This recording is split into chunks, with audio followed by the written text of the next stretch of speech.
அனைவருக்கும் வணக்கம். இன்னைக்கு நம்ம லான்டானா பிளான்ட் பத்தி தான் பார்க்க போறோம். இங்க இருக்க அமெரிக்கன்ஸ் நெறைய இந்த பிளான்ட்ட விரும்பி வாங்குவாங்க. இதோட விலை அதிகம் அப்படின்னு நான் ஏற்கனவே நெறைய வீடியோல சொல்லியிருக்கிறேன். இந்த செடிய நம்ம ஊர்லயும் நெறைய இடங்கள்ல பார்க்க முடியும். இந்த செடிய நெறைய பேரு வந்து உண்ணி செடின்னு சொல்லுவாங்க. இன்னும் சில பேரு மூக்குத்தி பூச்செடி அப்படின்னு சொல்லுவாங்க. நெறைய பேர் இருக்கு. ஆனா இந்த செடி நம்ம ஊர் செடி கிடையாது. இது ஒரு கலை செடியா நம்மளுக்கு இந்தியாக்குள்ள வந்து நுழைஞ்சிருச்சு. நம்ம சேனல் வியூவர் ஒருத்தவங்க சொல்லியிருந்தாங்க. இந்த மாதிரி செடிய பத்திலாம் என்கரேஜ் பண்ணாதீங்க அ அப்படின்னு சொல்லியிருந்தாங்க. எதனால அப்படின்னா, இந்த செடியோட வேர் வந்து ரொம்ப விஷத்தன்மை உள்ளது அப்படின்னு சொல்லியிருந்தாங்க. ஆனா அது எந்த அளவுக்கு உண்மை அப்படின்றது எனக்கு தெரியல. ஆனா உண்மையிலே இது வந்து நம்மளோட நேட்டிவ் பிளான்ட் கிடையாது. இது ஒரு கலைச்செடி. எப்படியோ நம்ம நாட்டுக்குள்ள நுழைஞ்சிடுச்சு. இந்த செடி பார்த்தீங்கன்னா, இங்க அமெரிக்கால மக்கள் ஏன் அதிகமா இந்த செடிய வளர்க்குறாங்க அப்படின்னா, இந்த செடியில இருக்க பூ பார்த்தீங்கன்னா, நெறைய கலர்ஸ்ல ரொம்ப அட்ராக்டிவா இருக்கிற கலர்ஸ்ல வந்து கிடைக்குது. அதனால அவங்க என்ன பண்ணுவாங்க, இத வாங்கி அவங்களோட கார்டனோட பார்டர்ல வச்சு வளர்ப்பாங்க. அதுக்கு 2 காரணம் இருக்கு. ஒண்ணு என்னன்னா, நல்ல இந்த அட்ராக்டிவ் கலர்ஸ்னால உங்களுக்கு பட்டர்ஃப்ளைஸ், ஹனி பீ இதெல்லாம் நெறையா வரும். ஸோ, அங்க இருக்க மத்த அ செடிகள்லாம் ஈஸியா வந்து பாலினேஷன் நடக்கிறதுக்காக இது ரொம்ப ஹெல்ப் பண்ணுது இந்த செடி.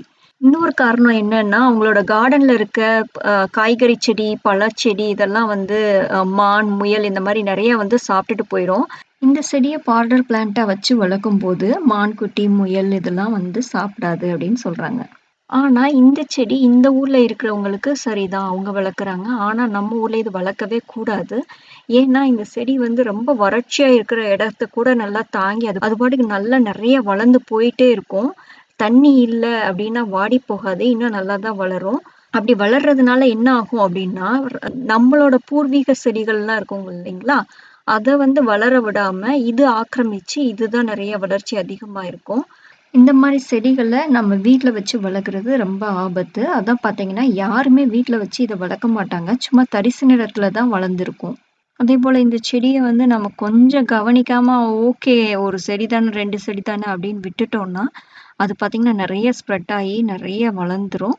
எனக்கு வந்து நம்ம ஊர்லேருந்து இங்க அமெரிக்கா வந்தப்ப, இந்த இந்த செடிய பார்த்தோனே, அடடா! நம்ம ஊர்ல சும்மா தேவையில்லாத அந்த இடத்துல வளர்ற செடி, இங்க இவ்ளோ பணமா? அப்படின்னு ரொம்ப வியப்பா இருந்தது. அத தான் நான் உங்க கூட பகிர்ந்துக்கிட்டேன். மத்தபடி நம்ம நாட்ட பொறுத்தவரையும் இது நமக்கு ஒரு கலை செடி தான். நீங்க பார்த்துட்டு இருக்க இந்த வீடியோ பார்த்தீங்கன்னா, எங்க ஊர்ல எடுத்தது தான்.